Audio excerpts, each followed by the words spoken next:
हरे कृष्ण। आप सबको मेरा प्यार भरा राधे राधे। आज हम श्रवण पान करेंगे मार्गशीर्ष मास का प्रथम अध्याय। वीडियो शुरू करने से पहले यदि अपने चैनल को सब्सक्राइब नहीं किया है तो चैनल को सब्सक्राइब कर बेल आइकन को जरूर दबा लीजिएगा ताकि आगे आने वाली वीडियो के नोटिफिकेशन आप तक टाइम पर पहुंचते रहे। आइए कथा शुरू करते हैं। मैं माधव कृष्ण को नमस्कार करता हूँ, जो देवकी के पुत्र हैं, सभी लोगों के आनंद का कारण हैं और सांसारिक सुख और मोक्ष के दाता हैं, और जो अपने भक्तों से प्रेम करते हैं। अपने पूर्वज विष्णु, राम के पत्नी, देवों के स्वामी, जो श्वेत द्वीप में आराम से बैठे थे, को प्रणाम करने के बाद चतुर्मुखी भगवान ब्रह्मा ने उनसे इस प्रकार पूछा। ब्रह्मा जी ने कहा, हे ऋषिकेश, ब्रह्मांड के निर्माता, हे देवों के भगवान, जिनकी महिमा सुनना सराहनीय है, हे सर्वज्ञ भगवान, मुझे बताएं कि वर्तमान में क्या पूछा जा रहा है। पूर्व में आपके द्वारा यह घोषणा की गई थी, महीनों में मैं मार्गशीर्ष हूँ। मैं उस मास का महात्म्य संक्षेप में जानना चाहता हूँ। उस माह का स्वामी अध्यक्ष देवता कौन है? उपहार में क्या देना है? पवित्र स्नान कैसे किया जाता है? इसकी प्रक्रिया क्या है?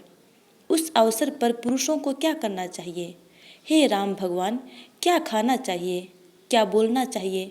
पूजा, ध्यान, मंत्र आदि के द्वारा कौन से संस्कार किए जाने चाहिए? हे अच्युत, मुझसे सब कुछ कहो। श्री भगवान ने कहा, हे ब्रह्मा, समस्त लोकों के दाता, आपने अच्छी तरह पूछा। जब मार्गशीर्ष का पवित्र संस्कार किया जाता है तो इष्ट पूर्ता आदि सहित अन्य सभी संस्कार ऐसा माना जा सकता है किया जाता है, अर्थात बलिदान, सार्वजनिक उपयोगिता के कार्य जैसे विश्राम गृहों का निर्माण, कुओं और टैंकों की खुदाई। हे पुत्र, यदि मार्गशीर्ष में कोई भी पवित्र अनुष्ठान किया जाता है तो व्यक्ति को वह पुण्य प्राप्त होता है जो सभी तीर्थों में स्नान करने और सभी यज्ञों को करने से प्राप्त होता है। हे पुत्र, मार्गशीर्ष के महात्म्य को सुनने से वह लाभ प्राप्त होता है जो मनुष्य तुला, पुरुष आदि के दान से प्राप्त करता है। मैं कभी भी मनुष्यों द्वारा यज्ञ, वेदों के अध्ययन, दान आदि से, सभी तीर्थों में स्नान करने से, त्याग से या योग के माध्यम से नहीं जीता जा सका हूँ। अन्य महीनों में मैं पवित्र स्नान, दान, पूजा, ध्यान, मौन व्रत, जप और अन्य चीज़ों से मार्गशीर्ष महीने की तरह आसानी से नहीं जीता जाता। एक रहस्य उजागर हो गया है। यह सोचकर यह मुझे प्राप्त करने का साधन है।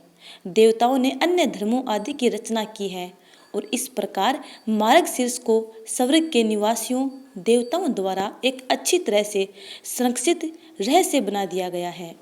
मार्गशीर्ष वह महीना है जो मुझे प्राप्त करने के लिए अनुकूल है। इसमें अवश्य ही उन पुण्य कर्म वाले लोगों द्वारा पवित्र अनुष्ठान किया जाना चाहिए जो मेरे प्रति समर्पित हैं। भारत क्षेत्र में जो लोग मार्गशीर्ष में पवित्र संस्कार नहीं करते हैं, उन्हें पापी के रूप में जाना जाना चाहिए।